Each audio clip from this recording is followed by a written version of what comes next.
In the criminal justice system, the people, pimps, addicts, thieves, bums, winos, girls who can't keep an address, and men who don't care, are represented by two separate yet equally important groups. A cop, a flatfoot, a bull, a dick, John Law. You're the fuzz, the heat, you're poison, you're trouble, you're bad news. These are their stories. 3 Kansas City Chiefs fans were found frozen outside of the home of a friend who had, quote, no knowledge of their deaths. The homeowner in Missouri said his client, the attorney representing, you'll understand why in a moment. He's now speaking through an attorney. The attorney representing the Missouri homeowner said his client had no idea that his friends were dying in the backyard after the Chiefs-Chargers game. Essentially what happened is they went there to watch the game, and the guys ended up in the backyard. They couldn't get back in, or they were unable to gain access to the house, and they froze to death out there. There is now an attorney involved, and it looks to be a far more complicated situation. That's horrible. Yeah. I mean, it's not the Sunday that they planned on. I don't know what will happen, and no one's really giving a lot of details about this story. It's not being investigated as a homicide, just so you know that.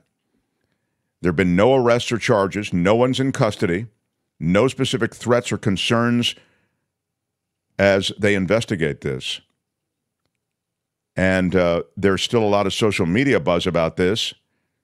The man was inside his home alive while friends were in the backyard for a long time, and they were deceased. And you're hearing from family members, my husband banged on his door for 20 minutes, oh, God. Said one of the associates of the men, I guess she's the wife. My friend, for 20 minutes, and then my friend banged on his door and then busted a window and yelled and announced her presence while she's inside, and still nothing from him. Then the cops come 10 minutes later, and he comes out nonchalant in his boxers with an empty wine glass in his hand. Nothing is adding up. Dave, Clay, and Ricky need and deserve justice. Again, the attorney says that his client, the owner of the home, had no knowledge that his friends were freezing to death on his property. Wow. He didn't even know that they were in his backyard until police knocked on the door. He's saying that the man was sleeping with headphones with a loud fan on when friends broke into the house. Didn't see messages until after the police arrived. I'd say stay tuned on this one, wouldn't you? Yeah. It's weird. Weird case. Truly, truly bizarre. Here's a case of a grifter getting nailed, but this grifter is a Colorado pastor. He's accused of pocketing $1.3 million in crypto. Hey. Saying the Lord told us to. This is a word from the Lord, and he's not happy. A Colorado-based pastor for an online church accused of pocketing $1.3 million through a cryptocurrency fraud scheme told his followers in a video statement, "The Lord told me to do it." God works in mysterious ways. Eli Regaldo and his wife marketed their cryptocurrency Index, INDX coin, to Christian communities in Denver. He said God told him people would become wealthy if they invested. Index coin raised nearly $3.2 million. At least $1.3 million of that went directly into the Regalado's pockets for their own personal benefit. There he is. They could not be reached for comment.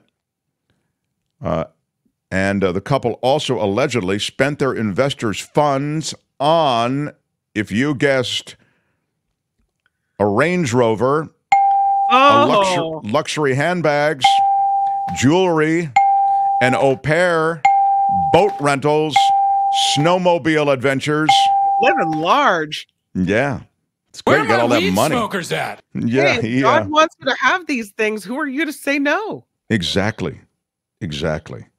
I mean... I offer this sincere apology to you today. He has not apologized yet. I apologize to all who have been hurt. No. He is My not. bad. I apologize I'm to sorry. every preacher and pastor.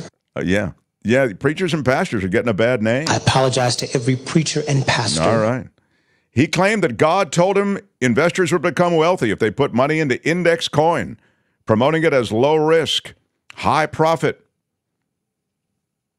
In reality, index coin was, quote, illiquid and practically worthless, according to the government. The cryptocurrency was available only in Kingdom Wealth Exchange. With the you might as well come as no surprise to you, the regulados shut that down. It can no longer be traded anywhere. So if you got index coin, you really are screwed. It was faith-based marketing. You know, he took advantage of people at his online-only Victorious Grace Church. He and his wife. Grace going on there. He and his wife are listed as the only two employees at that church, and a lot of people out a lot of money. People have a Chinese man who chain smoked his way through a marathon was disqualified for smoking on the course. Of course, it's not allowed. What? Why? I mean, if you can run the course. I agree with you. Hey, man, you run it with a cigarette in your mouth. Right. The 52-year-old Chinese marathon runner was disqualified. There he is on YouTube. You can see him with the cigarette in his mouth. Disqualified for chain smoking during the race. Man, you got a bad Jones when you can't give it up while you're running a marathon. There's never been anything like this. The Chinese Athletics Association implemented a ban on smoking during marathons. That ban went in last year. Uncle Chen, as he's called, has puffed cigarettes during past marathons, saying it helps him relieve fatigue. And he finished that race in 3 hours and 28 minutes, 5 minutes faster than his most recent attempt. What? Imagine how unhealthy that is because you're breathing hard, right? And so the more you breathe, the deeper you inhale all that smoke. Oh. Yeah. It might be, Kim, offset, though, by all that exercise you're getting. You know what I mean? I'm just saying. You do not know what you are talking about. Okay, it is possible that I don't know what I'm talking about. Imagine finishing after the guy, too. Like, you not only did you finish after him, you finished after a guy who was smoking cigarettes during the marathon. I can't run behind him because all that smoke's in my face. Uncle up there smoking like a chimney and finished ahead of you. No. Gosh, really, really rough. Well, there it is. The magic of a Chinese marathon. They're cracking the whip. That's Law and Disorder for today.